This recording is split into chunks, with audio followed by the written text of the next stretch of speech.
Amado Padre Celestial, gracias Señor por este nuevo día, gracias Señor por la vida de cada uno de mis hermanos, gracias Señor porque nos permitiste tener un descanso Señor pleno Señor, gracias Papá porque si abrimos nuestros ojos es porque tu infinita misericordia nos vuelve a alcanzar Señor. Padre, te damos gracias Señor porque aún si nosotros siendo injustos Señor, tal vez siervos, a veces infieles, Señor, tú siempre estás presente en cada uno de nosotros, Señor, y nos muestras tu infinita misericordia, Señor. Gracias, Señor, porque tú nunca te rindes con nosotros y sobre todas las cosas, Señor, siempre estás ahí, Señor, pendiente de cada uno de nosotros, levantándonos, animándonos, consolándonos y siendo fiel hasta el final, Señor. Padre, te pedimos, Señor, que nos des sabiduría e inteligencia para poder comprender tus escrituras, Señor, pero sobre todas las cosas, Señor, poder practicar lo que leemos, Señor. Padre, hoy en esta mañana queremos encontrar a Cristo en medio del pasaje que vamos a leer y te invitamos, Espíritu Santo, a que seas ese maestro que nos guía, que nos redarguye, que nos direcciona. Gracias, Espíritu Santo, por este tiempo y gracias una vez más, Señor, por tu infinito amor. Te pedimos todo esto en el dulce nombre sagrado de nuestro Señor Jesucristo. Amén y amén. Aquí vamos a encontrar palabras como algajas, que significaban objetos, y prodigios, que significaban milagros. No sé por qué, pero esto me hace acordar a la historia de la novela de Gabriel García Márquez, que habla sobre una muerte anunciada. No sé por qué se me vino eso a la cabeza, pero justamente para resumirles la novela, habla de una chica, se casa con un hombre, este hombre al darse cuenta de que ella no era virgen, obviamente hace que todo el mundo, todo el pueblo la vea como una deshonra. Y los hermanos de esta chica empiezan a decirle a todo el mundo que lo iban a desuscribir de la tierra. Obviamente la gente no se lo tomó en serio, pero llegó el día en que efectivamente lo hicieron para hacerle entender de que su familia sí tenía honor. Entonces, de eso se trata justamente la novela. ¿Por qué traigo esta acotación? Porque justamente Dios le anuncia a ellos la muerte de los primogénitos. ¿Y qué ocurre? Hay algunos que lo toman en serio y hay otros como el faraón que no creo que llegue tan lejos. Efectivamente, el Señor sí llega lejos. Distinción entre egipcios y hebreos, lo hemos visto durante todo el capítulo. Dios anuncia una plaga definitiva que provocaría la salida del pueblo. Moisés declaró que Dios hacía una clara distinción entre egipcios y hebreos. Para Dios, Israel ya era su pueblo escogido. Para Moisés, esa identidad comenzaba a definirse con mayor claridad. El pueblo en ese momento solo percibía la diferencia entre esclavitud y libertad. Más adelante, en el desierto, Dios establecería leyes y principios que los distinguirían como nación. La distinción no solo era circunstancial, sino parte del propósito divino. Segundo, anuncio de la muerte de los primogénitos. Se anuncia que morirían los primogénitos en toda la tierra de Egipto. La calamidad alcanzaría desde la casa del faraón hasta el más humilde. Habría un clamor grande en todo Egipto como nunca antes. Entre los israelitas no habría daño alguno, evidenciando la separación establecida por Dios. Tercero, la reacción de Faraón y su obstinación. A pesar de las señales y advertencias previas, Faraón no quiso escuchar. Su resistencia no fue repentina. Había decidido desde antes no reconocer autoridad superior a la suya. La acumulación de plagas endureció progresivamente su corazón. Finalmente, la pérdida de su hijo lo obligaría a reconocer el poder de Dios, aunque sin someterse plenamente a su gobierno. Y cuarto, el endurecimiento del corazón. Antes de las plagas, Moisés y Aarón advirtieron las consecuencias si Faraón no obedecía. Faraón eligió oponerse y desafiar a Dios y a sus mensajeros. En las primeras plagas, él mismo endureció su corazón. Después de persistir en su obstinación, Dios confirmó esa decisión y permitió que enfrentara las consecuencias. Dios no lo forzó a rechazarlo, le dio múltiples oportunidades para cambiar. La negativa constante condujo al juicio final anunciado. Aquí les voy a dejar las citas para que puedan profundizar en el texto. ¿Cómo puedo aplicar este capítulo en mi vida? Confiando en la soberanía y protección divina durante la crisis y obedecer las instrucciones que el Señor me puede dar en todas estas adversidades. En incluso cuando me parezcan más difíciles a mi vida, ¿no? Y reconocer su justicia y amor para cada uno de nosotros. También Éxodo 11 me enseña que la soberanía absoluta de Dios al ejecutar el juicio sobre Egipto y proteger a Israel, Él cumple, aquí vemos cómo cumple su promesa de libertad. O sea, aquí sí también destacamos que es la importancia de la obediencia y la fe, como nos revela aquí el Señor que la liberación depende de según las instrucciones divinas que nosotros tengamos en cada adversidad. Y el poder de Dios ante los poderosos realmente es divino, porque Él es el único Dios de todos. Ante el faraón y sus siervos terminan inclinándose ante Moisés, demostrando que Dios entra por encima de todos los líderes humanos sobre este mundo terrenal. Y así, mi querida Saray, este capítulo es uno de los capítulos donde se cierran aquí las maravillas del Señor que pudo darle a Egipto para que pueda liberar a su pueblo. Él viene de menor a mayor, con las plagas menores hasta las más fuertes, y la última sí que es una plaga bastante devastadora para los egipcios, porque solo a ellos nomás se les mueren sus primogénitos entre hijos y los animalitos, mientras que Dios sigue protegiendo a Israel dentro de Egipcio con todos, y no les pasa nada a más de lo que ellos están haciendo sufrir a su pueblo ahí en los egipcios, al faraón, que le saca la madre a todos los israelitas en toda su forma de explotación laboral y maltratos físicos. Y así también pues me doy cuenta que Dios hace todas estas cosas divinas, no solamente para un pueblo, sino también a veces para un hogar donde pasan muchas dificultades. Y Él nos enseña que todo tiene un porqué y un para qué a la situación. No lo vemos en el momento de las dificultades, no lo vemos en el momento de la adversidad, pero sin embargo Él está con nosotros cuando estamos con esa fe contrita hacia Él, con esa confianza, y manteniéndonos en la oración y dándole al Señor que cada día nos demuestre un poco más de entendimiento en su sabiduría para entender y comprender de la situación que se nos presenta. Y esperamos en algún momento con fe y con confianza que las cosas van a pasar, que van a pasar a mejor, y que cada cosa de estas, cada situación de estas nos dé un aprendizaje divino para llegar más a Él y saber que Él es nuestro único Salvador y Él es el único donde tenemos que confiar cada día. Aprendí mucho de mi amada Flor, porque es verdad. ¿Quién más que ella sabe el dolor de perder un hijo y de su primogénito? Entonces, habló con propiedad. El perder un hijo debe ser lo más horrible que puede haber en esta vida. Así como cuando se pierde un padre, se pierde a una madre, a un hermano. Son dolores distintos, pero a la vez son dolores que todos sentimos. Yo me imagino que fue el dolor más grande que el faraón pudo haber tenido.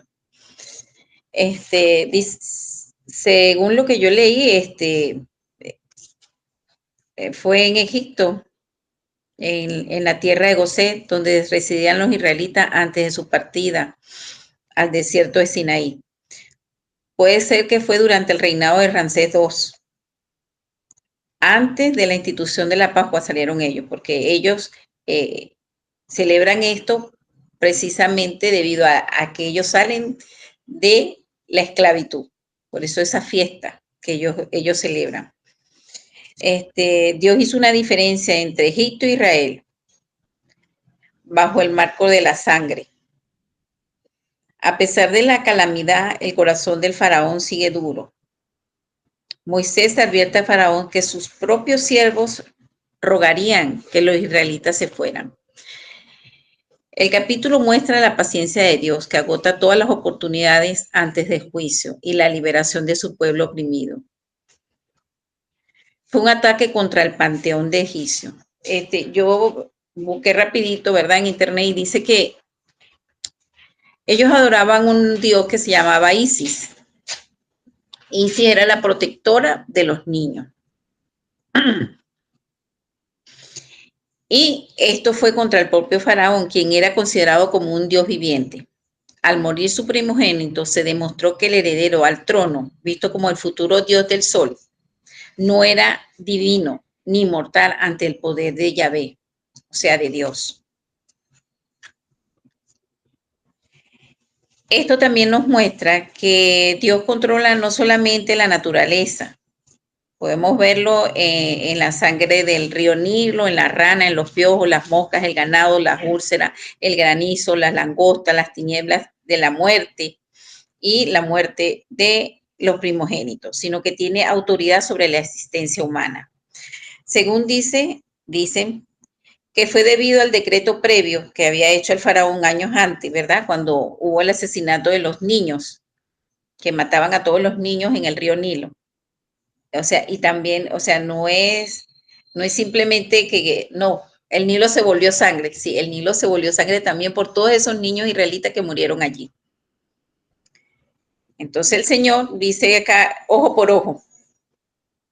Al Señor no le gusta eso, ¿verdad? Porque lo dice en Ezequiel 33:11. Dios dice, no quiero la muerte del impío, sino que se vuelva el impío de su camino y que viva. O sea, nosotros antes de creer en Cristo, ¿verdad? Éramos impíos, porque cometíamos todos los pecados habido y por haber, ¿verdad? Pero cuando nosotros aceptamos a Cristo, nuestra vida cambia. ¿Qué me enseña este capítulo de Éxodo? Me enseña que Dios cumple su palabra, incluso la más horrible. Dios tiene un límite y sus advertencias no son vacías. Su justicia llega tarde o temprano. Dios hace diferencia entre el impío y sus hijos por su fidelidad a su pacto con nosotros. ¿Recuerdan el pacto que él hizo con Jacobo, que hizo con Abraham? Él cumple, o sea, pasaron muchísimos, 400 años, pero el Señor cumple su palabra. Y él se lo dijo tanto a Abraham como a Jacob. Por su fidelidad a su pacto. Nosotros no debemos ser tercos. Faraón nos enseña que somos hombre, no somos Dios. Debemos revisar nuestra propia resistencia al cambio y a la voz de la conciencia. Ellos sembraron dolor y ¿qué fue lo que cosecharon? Dolor. Entonces, cuando nosotros, el Señor nos pide que cambiemos, nosotros tenemos, o sea, el Señor nos pone su palabra para que entremos en conciencia de los errores que estamos cometiendo, ¿verdad? O lo que cometimos. Entonces, debemos de tomar en conciencia, no debo hacer esto. Si hay algo en el corazón que te dice, no lo hagas, no lo rompas, no trates de pasar esa barrera, porque al pasar la barrera, vienen consecuencias de todo lo que tú hagas. ¿Cuál es la naturaleza de Dios? Nuevamente, el Señor es un Dios de juicio, ¿verdad? Es un Dios que da amor, porque Él le dio amor. Él le dio amor, tuvo compasión del faraón durante todo ese proceso. Él fue rompiendo cada Dios al cual Él fue enseñado, ¿verdad? Y demostró el Señor que tiene misericordia. Él tiene misericordia de los impíos. Entonces es un Dios misericordioso. Pero en la naturaleza del hombre está el orgullo, nuevamente el poder, el dinero, la terquedad. Nosotros los seres humanos somos muy tercos. A veces hay personas que dicen, oye, pero sigue cayendo la primera, la segunda, hasta la tercera vez el hombre sigue cayendo, cuarta, quinta vez. El Señor le dice, no sigas ese camino, que ese camino es de perdición. Pero si usted insiste y quiere vivir todo eso, que en muchas oportunidades como padre, o sea, yo lo voy a hablar desde el punto de vista como madre. Nosotros no queremos que nuestros hijos vivan ciertas circunstancias que ya uno sabe que son difíciles para ellos, que van a ser de terroríficos, pero sin embargo nuestros hijos a veces quieren vivirla. Y por más que nosotros no los dejemos, ellos van a querer decir, van a decir, es que tú eres protectora, es que tú eres una mamá manipuladora, es que tú siempre quieres hacer lo que tú dices. Y no es eso, sino que simplemente nosotros como padres vemos un poquito más allá Y las alertas suenan primero acá, donde está la madre, para poder decirle a los hijos. Y muchos hijos cometen muchos errores debido a eso, ¿verdad? En escoger pareja, en disfrutar, entre comillas, lo que la vida les muestra. Y no, ellos no ven que es Satanás que los está llevando hacia el pecado. Y las otras preguntas, ¿verdad? ¿Qué me enseña? A la naturaleza. El versículo clave es el donde dice, usted puede, del 9 al 11, donde el faraón demostró que era terco. Y así uno también comete el error de ser terco. Es importante para nuestra vida. ¿Y qué debo llevar en oración? Debo llevar en oración el tratar de, porque todos los días es un proceso para nosotros como ser humano, el llevar a este hombre y que muera mi carne, porque debemos llevar todos los días nuestra mente, nuestro cuerpo a los pies del Señor. Dios les bendiga. ¿Qué enseña este capítulo acerca de la naturaleza de Dios? Aquí hay algo muy importante que es la insistencia, ¿no? El insistir. A veces nos sentimos, cuando no tenemos o no cumplimos un objetivo en la vida, fíjense que él le hace hincapié mucho a Moisés de que ha pasado por un proceso o viene pasando por un proceso donde insiste hasta que consigue sacar al pueblo de Israel de los egipcios. Pero hay veces nosotros los seres humanos, cuando nos pasa algo, nos sentimos como fracasados, como que Dios no existe, como que no tengo fe. O sea, eso nos lleva y nos hace entender que sí podemos salir adelante, que sí podemos mejorar muchas cosas, que sí hay un Dios que nos va a ayudar a orientar para superar obstáculos y barreras. ¿Qué enseña este capítulo acerca de la naturaleza de Dios? Bueno, aquí podemos ver que Dios es el que tiene el control de todas las cosas, porque en ese tiempo, imagínense, insistió tanto que hacía que el faraón no fuera una persona tan noble, pues, pero sí lo hizo pasar por varios procesos. Humanamente, somos personas que no nos gusta a veces hasta ni cooperar, no nos gusta ayudar, no nos gusta compartir. Sentimos que aquel que está caído no me interesa, no, no soy solidario. Ayer pudimos observar aquí que había un grupo de personas que estaban limpiando y hubieron personas que bajaron a llevarles refrigerio. Nosotros hay veces no, porque es que a mí no me corresponde, a mí no me toca, a mí no, o sea, no somos ese tipo de personas que en verdad queremos ser como cristianos que somos, pues, dar el ejemplo para que Dios y las demás personas vean de que sí existe un Dios y que las demás personas nos podemos integrar para hacer un cambio dentro de la sociedad.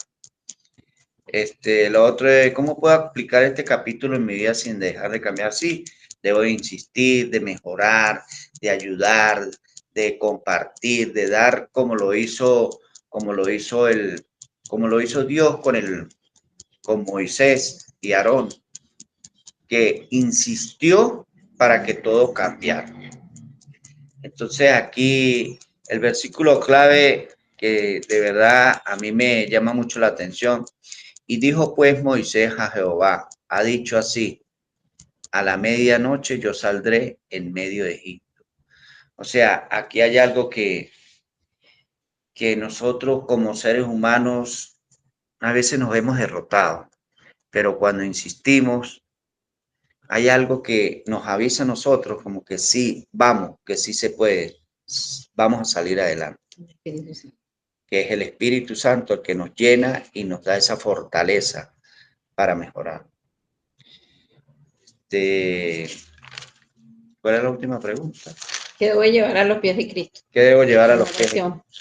La oración constantemente, porque la oración, como dice la palabra, la oración rompe cadenas. Sí. La oración ayuda mucho a la gente. La oración de verdad que lo he podido evidenciar en estos días aquí con los presos políticos, cuando las madres, la madre de esos muchachos, las esposas, los hijos de esas personas que están detenidas, se han doblegado, se han unido en oración y están ahí. Y hay una vigilia constantemente ahorita porque ellos quieren verlos a todos afuera.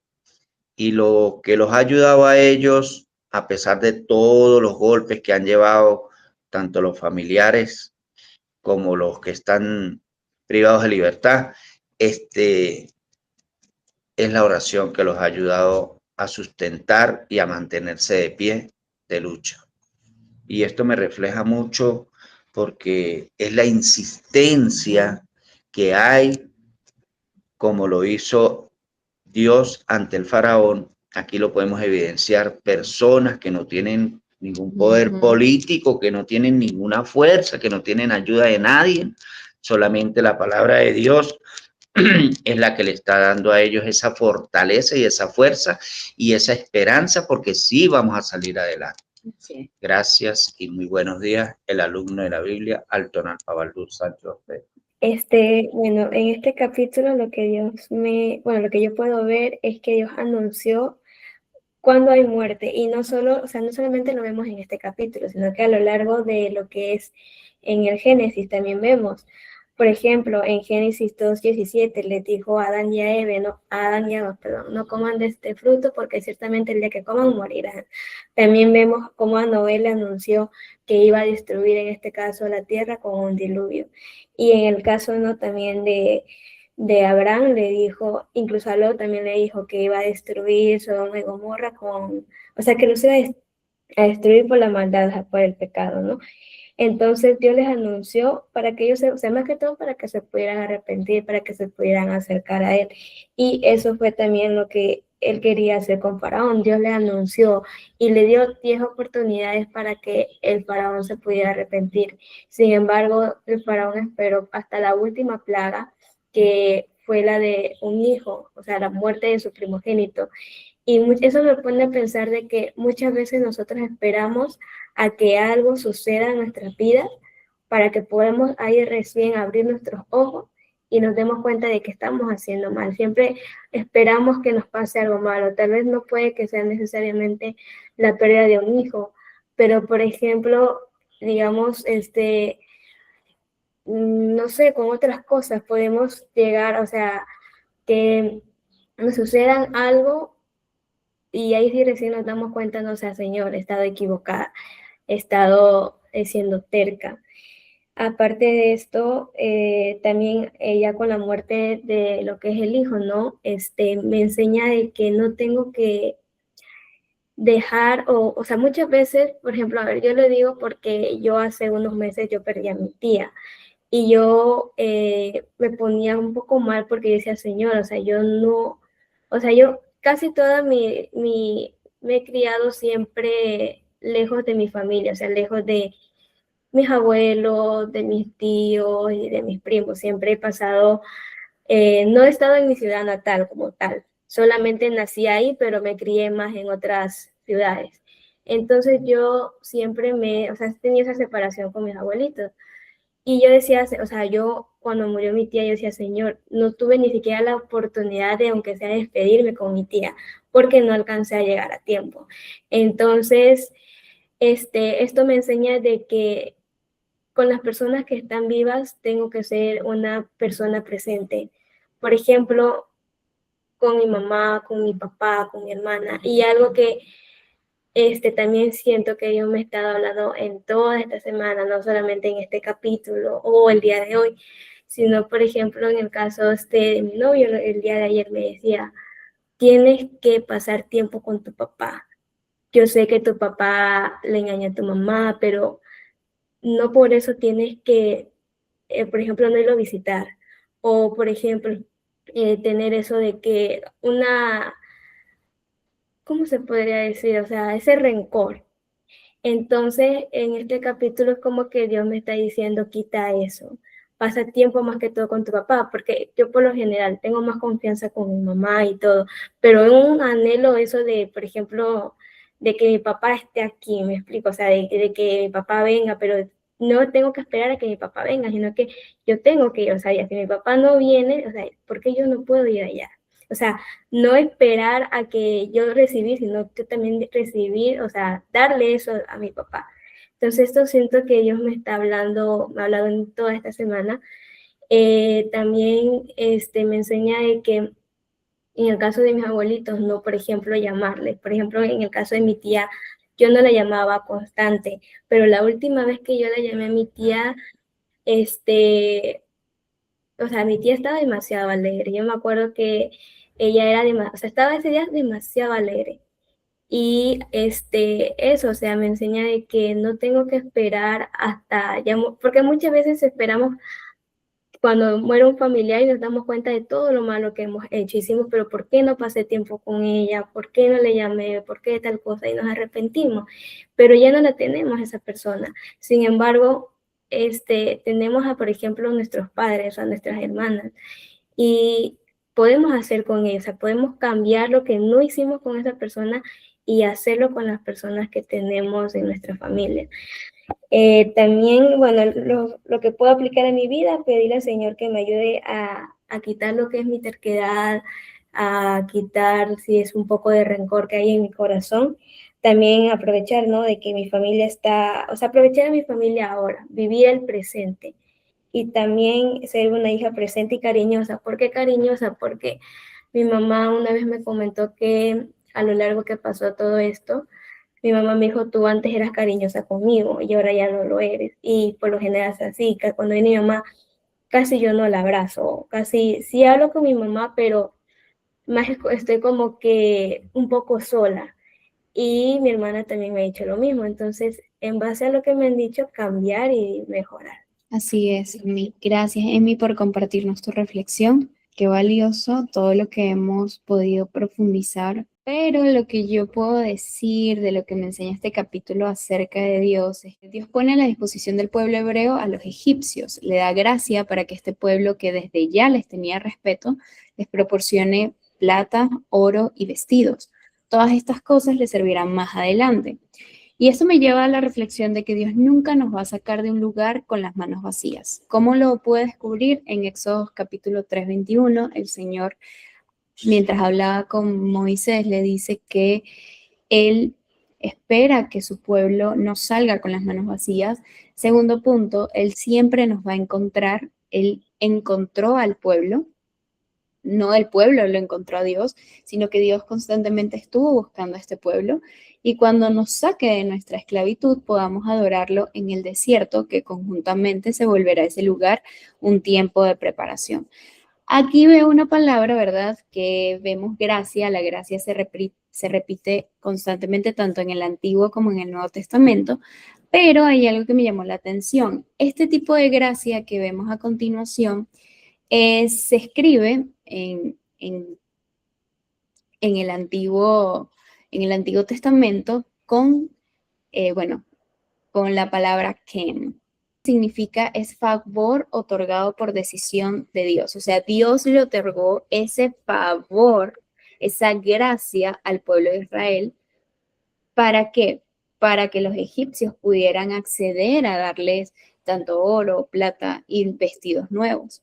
Pero la nueva gracia que vemos en el Nuevo Testamento resulta que es escrita con chet o charis, que significa énfasis en fidelidad amorosa dentro de una relación, favor inmerecido que salva y transforma. Entonces, en el Antiguo Testamento vemos que Dios da este favor al pueblo durante bastante tiempo y vamos a seguir viendo cómo Dios a veces, cuando el pueblo le da la espalda, Él es muy tajante y quita del pueblo su protección, o sea, su gracia, su favor. Y por eso es que el pueblo vive durante bastantes años ciertas dificultades que las vamos a leer más adelante y bueno, yo creo que muchos de nosotros nos vamos a sentir reflejados y porque el pueblo de Israel comete los mismos errores que nosotros cometemos diariamente. Entonces, pero al mismo tiempo, cuando vamos al Nuevo Testamento, vamos a ver esta gracia que no es algo merecido, no hay algo que nosotros podamos hacer para obtener este amor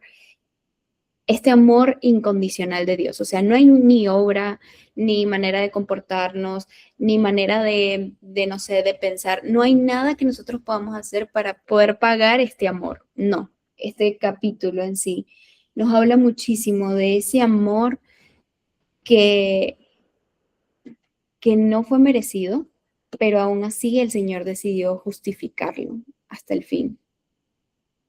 Que vemos que un pueblo estuvo en esclavitud, pero estuvo en esclavitud por consecuencias de generaciones y generaciones, como lo hemos visto desde Génesis, como Emily bien lo comentaba. O sea, Dios les advertía a estos hombres, a este hombre y a esta mujer, de que no comieran del fruto, porque el día que comieran iban a morir espiritualmente y también físicamente, pero ellos lo hicieron y conllevó a que todas las demás generaciones, de generación en generación, cometieran los mismos errores. Entonces también vemos cómo el Señor siempre nos advierte las consecuencias de nuestras acciones, pero somos nosotros los que decidimos si queremos seguir ese camino o podemos voltear nuestra mirada al Señor. Y aunque podamos fallar, porque todos en algún punto vamos a fallar, o sea, puede que tal vez se nos venga un mal pensamiento, caigamos en un hábito que ya habíamos dejado, eso no te hace ni más ni menos. Tienes que entender que estás en una constante transformación y que ese amor inmerecido, ese regalo, esa gracia que Dios ha puesto en ti y en mí, Él va a seguir transformando nuestras vidas, así como lo hizo con el pueblo de Israel. Esa primera generación lastimosamente no pudo entrar, pero la generación de relevo, ellos sí pudieron ingresar. ¿Por qué? Porque vivieron esa transformación. O sea, lo que quiero dar a entender es que Dios quiere conocernos, Dios quiere que lo conozcamos, Dios quiere transformar nuestra vida. Y creo que una de las cosas que más me impacta de estos capítulos es que Él siempre nos encuentra, Él nunca nos va a dejar con las manos vacías, o sea, desnudos, esclavos de nuestro pasado. No, Él siempre nos va a dar una nueva identidad, nos va a dar nuevas vestiduras y nos va a dar un propósito. ¿Para qué? Para que podamos ver que hay un camino más allá y que en el desierto, porque vamos a pasar por el desierto, va a ser una fase de preparación, va a ser una fase de ver las intenciones de nuestro corazón y cómo al mismo tiempo Dios puede transformar la manera en la que nosotros vemos la vida y la manera en la que nosotros nos vemos a nosotros mismos también. Amoroso Padre Celestial, en este día maravilloso te damos, Señor, por la gracia, Señor, que nos has dado, Señor, en asistirnos en tu maravillosa palabra, de conocerte, Señor, en un capítulo más, Señor, de saber, Señor, que tú eres nuestro Salvador, que tú eres, Señor, quien nos direccionas en nuestras vidas, Señor, como sabemos que nada nos merecemos, Señor, pero tu infinita misericordia nos alcanza a todos nosotros. Bendice, Señor, a nuestros hermanos que estamos aquí, Señor, compartiendo tu nutritiva palabra, Padre. Bendice, Señor, a los que no se han podido conectar, que más luego, Señor, se conecten, Señor, para ver, Señor, este devocional que está muy, muy nutritivo para cada uno de nosotros en tu hermosa palabra. Bendice nuestra salida y nuestra entrada, Señor, donde quieramos que vaya, Señor, con tu infinita bendición. Te lo agradecemos, Señor, humildemente, Señor, y que tu Espíritu Santo nos acompañe, Señor. Humildemente, Señor, en el nombre de tu Hijo amado Jesucristo. Amén. Amén. Gracias, chicos, por conectarse. Dios los bendiga y los guarde. Shalom, shalom.